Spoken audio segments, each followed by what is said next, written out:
There's another phrase that I think is getting some attention right now in that OSM is, more than just an online community, but really it's a community of communities.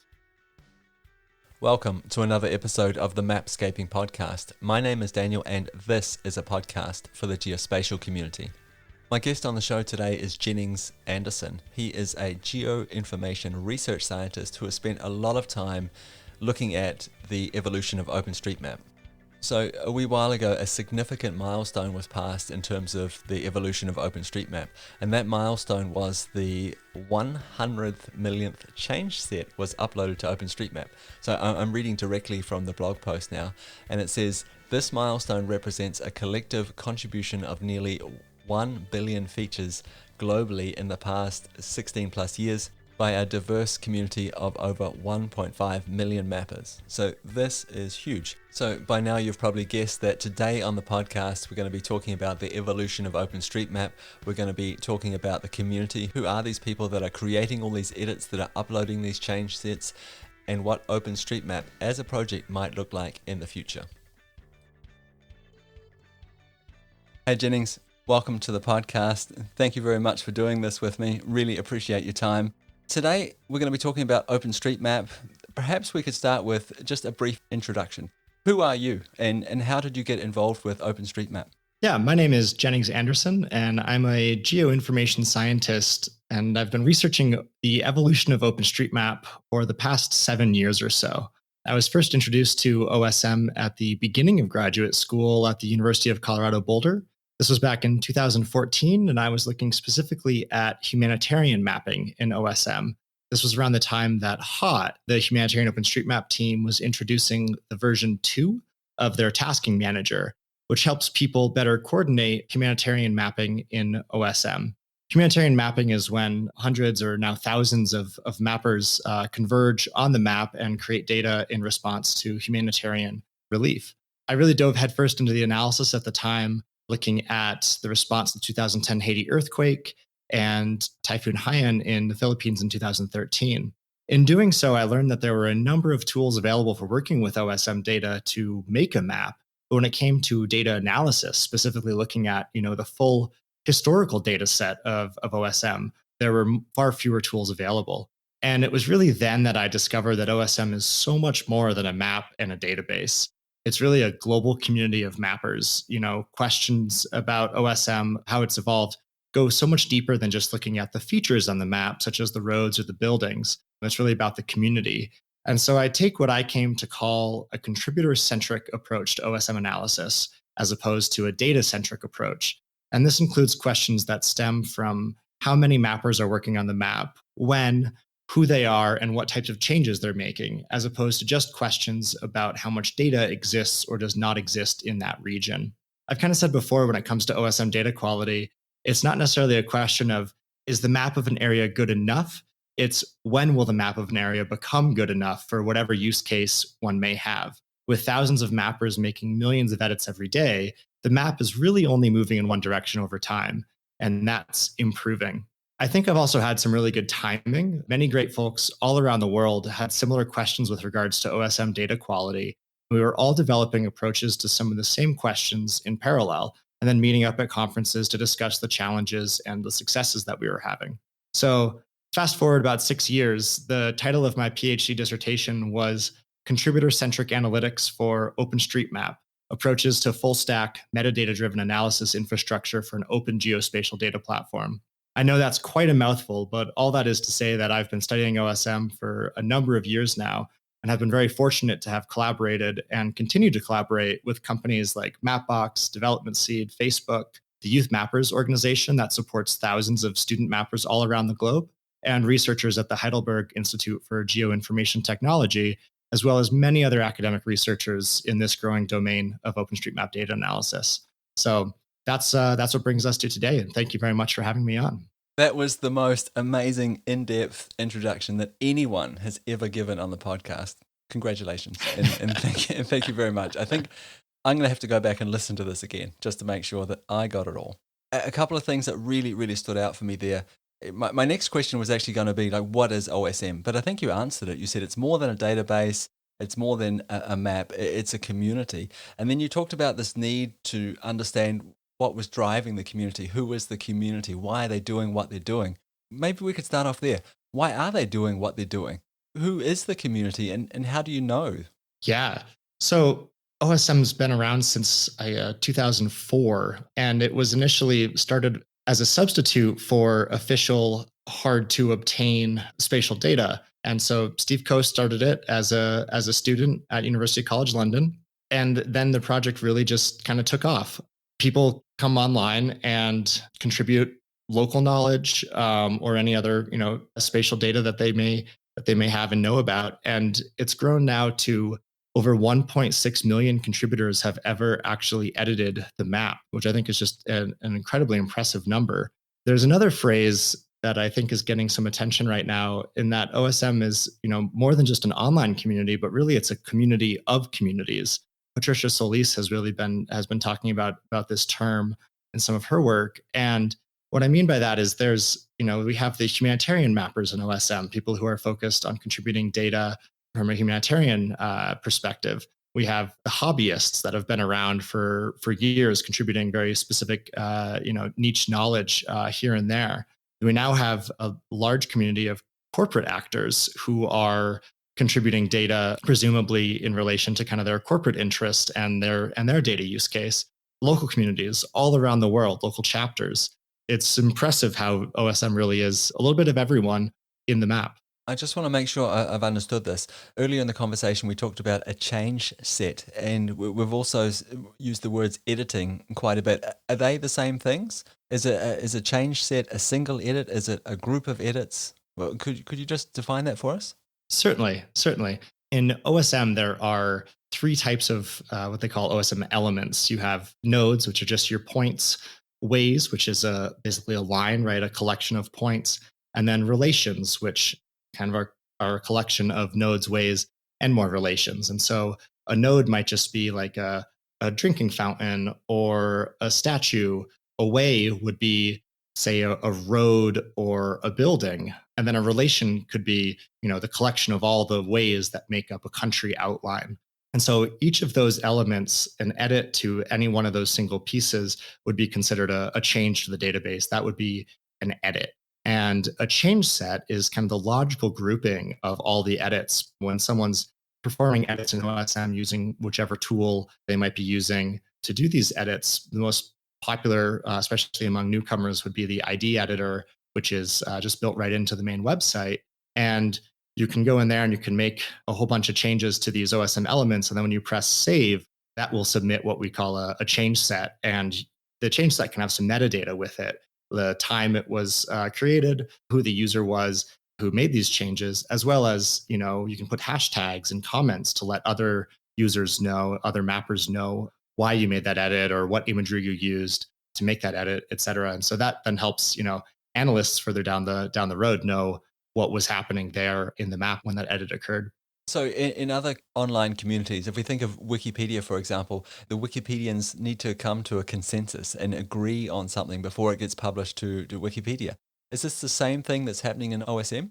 If I create a point of interest, for example, does everybody need to agree that that actually exists, or that that is called what it's actually called? How does that work? Certainly. So best practices say that, you should map what the physical world represents. And so best case, if you do map something and name it, I should be able to go to that place in the real world and see that is mapped in the right place, and that the name and the information is accurate. And I don't think that anyone would take a problem with me updating that piece of information that you added to the map to reflect reality as it was there, if there was something different. In terms of reaching a consensus, it's possible you could get back and forth into these kind of like edit wars on if someone disagreed on how something should be mapped, but then that typically gets elevated to the data working group to oversee those types of conflicts and find a resolution. But overall, I think it's pretty amazing that, there are millions of edits happening every day, and not that much conflict truly around what is truth. It's just thousands of mappers trying to map the world around them. I think it's absolutely amazing what's happening. I mean, it's an incredibly diverse community with a diverse set of interests, but they're, as you said earlier, converging on the map and improving it, adding to it. making it better for everyone. It is truly amazing. I just want to stay with this idea of updating features and coming to a consensus just for a second. I'm curious about a situation perhaps where we have a politically disputed geographical border. How would OSM deal with that? If I go to Google, for example, that shows me what I want to see, depending what land I'm in. Let's say I'm in India, for example, I'll see the border the way I understand it in India. If I go to China, I'll see the border the way the Chinese understand the border. How does OSM deal with those kinds of issues? That's a really great question. There is a very active mailing list and a wiki where a lot of these discussions kind of get hashed out.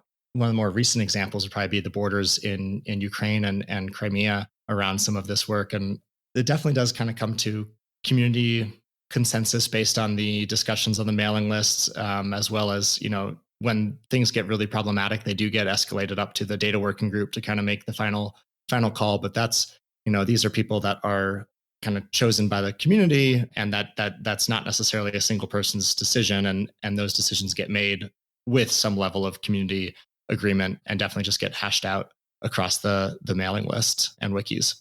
Okay, so we've talked a little bit about the community. We've talked about the diverse set of people coming together to make the map better. We've talked about how we might resolve conflicts in terms of mapping. But I can see another really interesting thing here. Earlier, when we talked about the community, you mentioned that there was private people doing this, but there was also corporations interested in editing the map. I could perhaps understand why a private person might want to update the map. They might have hiking outdoor interests, that they might just want to use the data themselves. But could you talk to us what a company is getting out of this? What corporations, what value they see in OpenStreetMap? Certainly. So when it comes to mapping the world, OpenStreetMap, the greatest thing about the data is that it's free, openly editable, will always be free, and can be used really for any purpose. The data is released under the ODBL, the Open Database License, which says that anyone can take this data and really do whatever they want with it as long as they provide proper attribution to the contributors. So when it comes to businesses looking for and corporations looking for spatial data of the world to put into their products and into their maps, OpenStreetMap becomes really a fantastic data set to use, as opposed to, say, paying another commercial provider. And more than that, in many parts of the world, OpenStreetMap is really the highest quality data, sometimes because it's the only source of digital spatial information. So to that end, a number of companies have begun consuming OSM data and putting it into their products. And they're also employing teams of editors to ensure quality. And as they're coming across errors in the map, they're not just making those changes in their own map, but they're actually making those changes upstream in the main database. So everyone's kind of able to benefit from that. So yeah, as I've said before, like companies like, say, Apple, Facebook, Microsoft, who are using some of this data, they each have teams, and say that each one of them edits a road and or adds a building. Each one of those teams now gets 3 buildings on their map, right?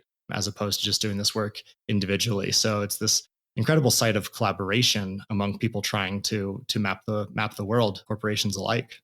Do you think some of these really big players, do you think they are looking at this as almost like a battleground, like a chance to rival Google? So with the thinking that the enemy of my enemy is my friend?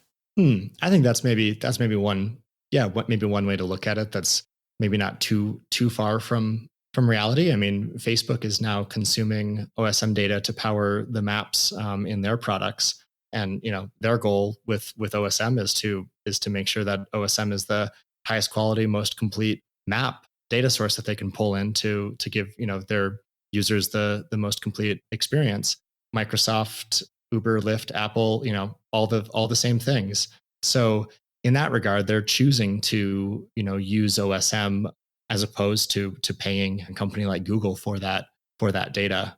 To that end, maybe that is, you have this arena where you have all these companies collaborating, and together, they can create something and use something that rivals their biggest competitor. I can definitely see the network effect taking over here. And I can completely understand why corporations and private people are interested in updating the map. I mean, there's a bunch of different reasons for that. Is there any conflict between these two groups? Do you see anything in the community that suggests that, oh, hey, we're not really interested in corporations coming here? This is built by the community for the community. We're not interested in you participating? Yeah, so this was research that I did in 2019 when we kind of identified that there was so much corporate editing, as we were calling it, really picking up in the basically between 2015 and 2018 is really when we saw this big increase. And there's certainly concerns, right? You could imagine that if this is a map made by locals about their local community, that if a corporation came in and started making a lot of edits, that some people might feel that there's potential that they might get, pushed out. I don't know that we have the data to show that really happens. Certainly we could find, such a big database, you can find little anecdotes here and there, but ultimately these teams are creating, they're working all over the globe. Facebook, through the introduction of their product, Rapid Editor, incorporates machine learning to kind of help turbocharge mapping efforts. And that was heavily used to map most of the road network of Thailand and Indonesia. And ultimately, they were able to collaborate, I think, with a lot of local mappers there and fix some of these kind of conflicts that arose about their presence there.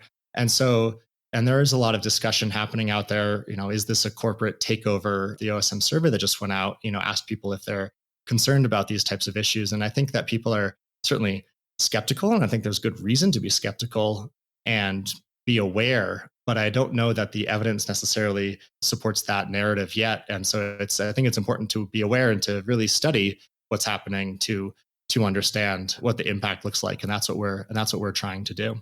So I understand that each different corporation probably has different interests, but when a corporation in general, when they start editing an area, do you see them going through and digitizing everything, buildings, houses, roads, parks, points of interest, or do they focus on very specific topics? It really does depend on what the purpose is. So, for example, Amazon logistics team, they edit primarily in North America and the UK, and they're editing driveways, right? And then they're turning around and using that data, I believe, in their delivery network so that they can be more efficient and know where certain driveways are and certain homes and buildings. And so when it comes to companies like that, they're really focused on a specific type of data. There's another company in Egypt called Digital Egypt, and they're focused on creating an incredible amount of data in OSM for Egypt. And so they're mapping specifically building addresses in like Cairo. And last I looked, Cairo might be one of the most completely mapped cities in terms of the building addresses and making that data, really valuable and really usable there. So yeah, certainly different companies kind of have different pieces that they focus on, which I think also enables kind of goes back to that question of, okay, if they're how does that change interaction with the local community? We can find examples in the map where, say, Facebook's work that laid the road infrastructure in Thailand, that really started where there wasn't anything on the map in some of these more rural areas. And now once the road network is in, now other people show up, other community members show up and start mapping, filling in the buildings. So I think there's kind of there's definitely a lot of nuances into how the map fills in with regard to this kind of corporate influence. So editing the map, that's one way of contributing to it. I think you mentioned before a tool called the Facebook Rapid Editor. So that's another way of contributing to the community, to the effort by creating these tools. A wee while ago, Microsoft used some incredible machine learning algorithm and some computer vision, possibly a little bit of AI, and produced these amazing building footprint data sets for Canada, for the US, and for Tanzania as well. Can they contribute that to the map as well? Could they just go in and dump this into the map and say, here, we've done the work? Personally, I could see that this would be a huge benefit to the community if all of a sudden they had all this extra data. Are contributions like that welcomed? That's a really good question, and that was another big point on the survey that people kind of raised concerns about as we know we're going into more of an AI driven future. And those two projects you bring up specifically go really well hand in hand. So the rapid editor that Facebook created was a fork of the popular ID editor that allows a user to, as they're looking at aerial imagery, to see a road that has been determined through AI and machine vision to see the potential for a road.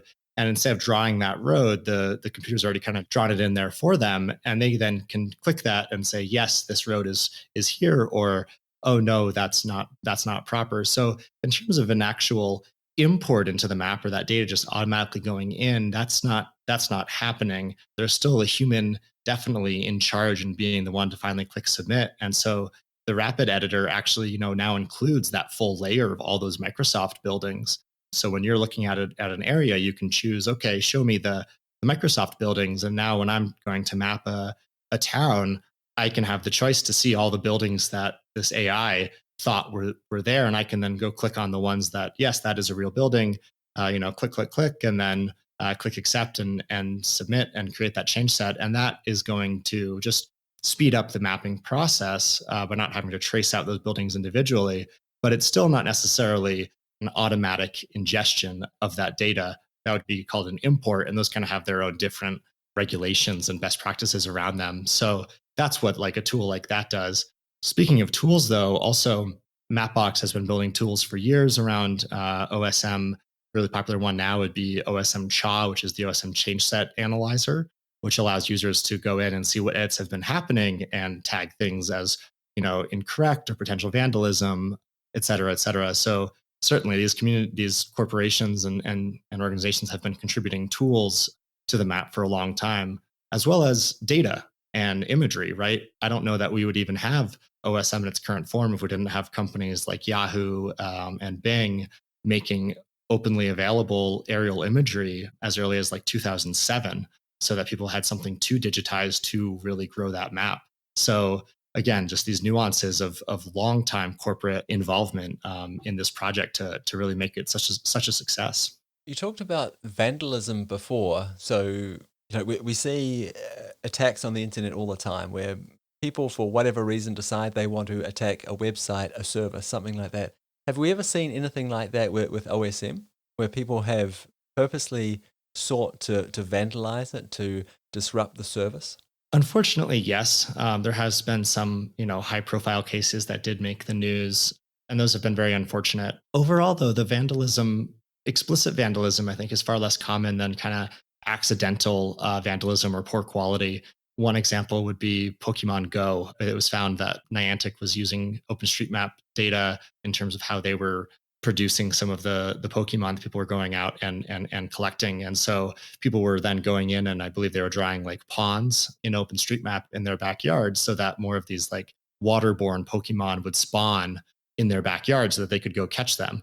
And obviously that was incorrect. There wasn't a water feature in their backyard. And that became this kind of vandalism of the map of making this incorrect map, but it was being, so in that sense of vandalism, I think that's, much more wholesome. It's like people figured that out and said, okay, don't do this. That's not what this project is for. And that was less of a problem. Egregious cases, yeah, have happened. Someone did change the name of New York to an ethnic slur, and that was picked up by some major media companies. And I don't think that did any favors for the project. But the most important thing is that edit was, reverted back and changed and fixed by someone in the community within hours of it happening. And so maybe that speaks to the quality of the community and the response and kind of, guaranteed of quality over time. This seems like the perfect project, right? The poster child for community, the poster child for public and private communities working together to create this common good. Is it like that? Like, is it this sort of perfect symbiosis where everybody gets what they need? Certainly not.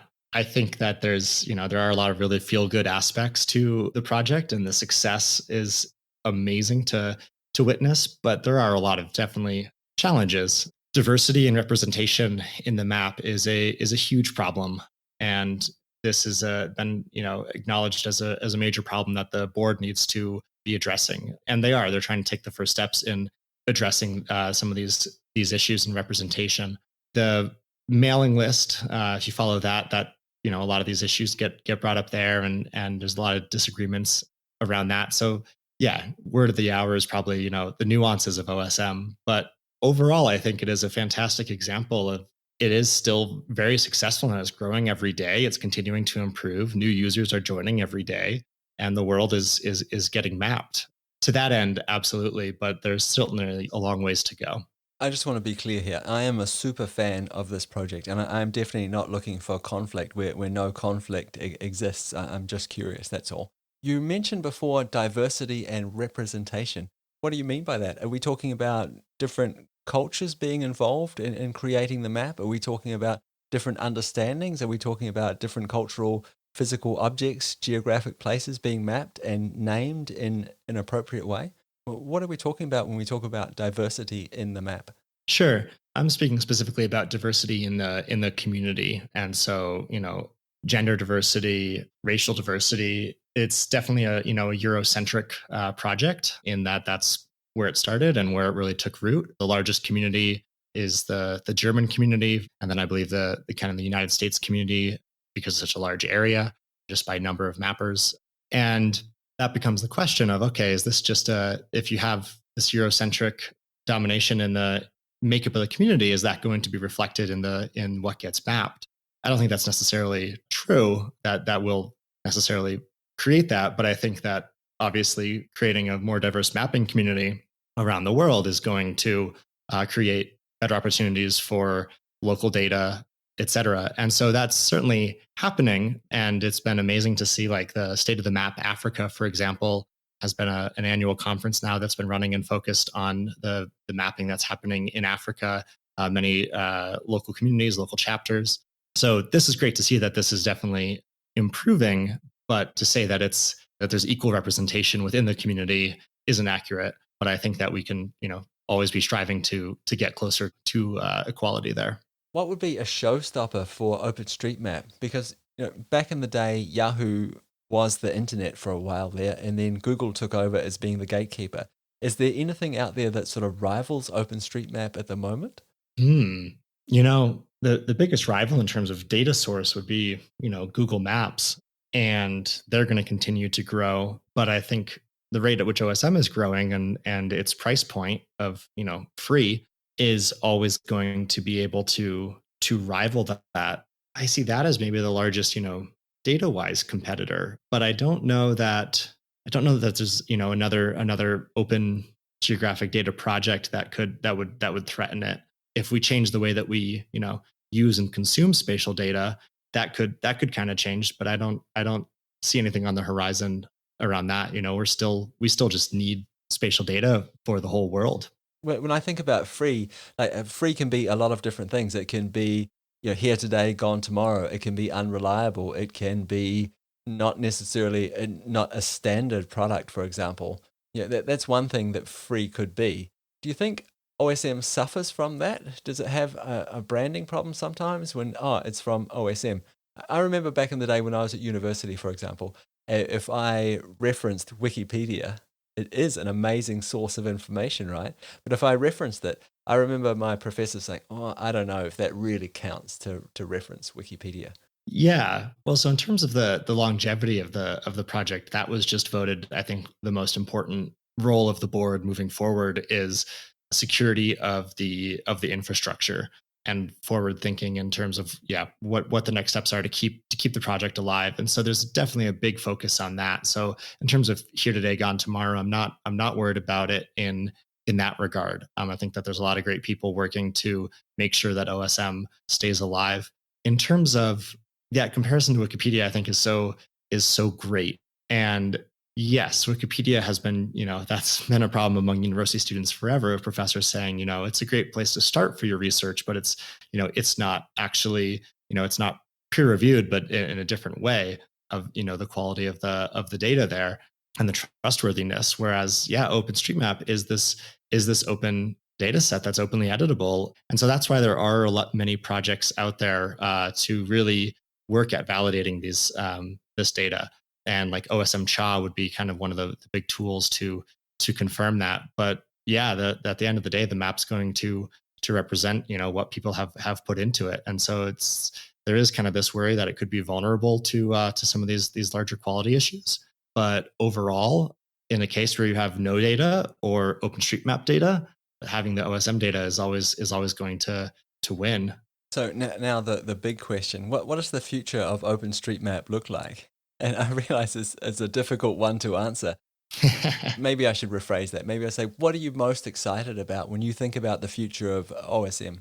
OSM is not a product. That's kind of the design, is that it's really just the collection of data and trying to be the most truthful, complete, accurate collection of open geospatial data out there that then anyone can consume and build their own products on top of it. But I think that there's something amazing about OSM being this, map of the world made, hopefully eventually by the world.